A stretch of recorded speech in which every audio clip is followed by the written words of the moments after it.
Ko'p ayollar tug'ruqdan keyin bu holatni normal deb hisoblashadi. Lekin men bilaman, bu jiddiy muammo.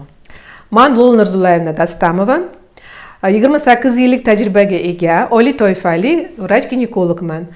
1992-yilda Samarqand tibbiyot universitetini tamomlaganman va ginekologiya bo'yicha magistratura o'tganman.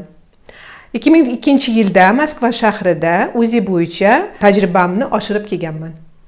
Shu vaqtgacha siydik tutolmaslik, quruqlik, qindan ovoz, havo chiqishi, zud, чувствительность pasayishi, shu kabi muammolar bilan qiynalib yurgan mingdan ortiq ayollarga yordam berganman va davolaganman. Va tabiiyki ginekologiya sohasida juda katta tajriba orttirdim.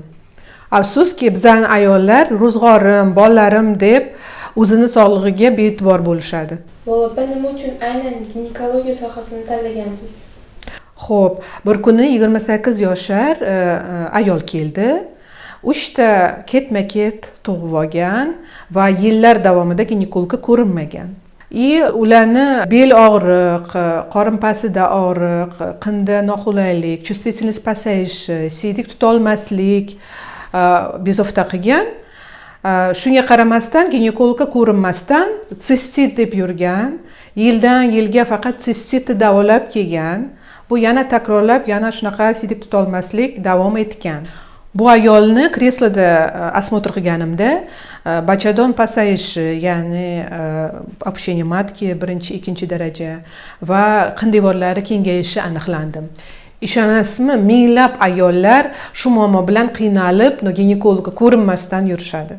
Har safar shunaqa holatni ko'rsam ichim achiydi. Aynan shuning uchun ham ginekologiya sohasini tanlaganman. Va bu kanalni ochishdan maqsad ayollar o'z tanasini yaxshiroq bilsin, asrasin va qadrlasin. Bu kanalda faqat ayollar sog'lig'i bo'yicha muammolar va ularning yechimi haqida gaplashamiz. Keyingi videomiz qaysi mavzuda bo'lsin? Kommentariyada yozib qoldiring.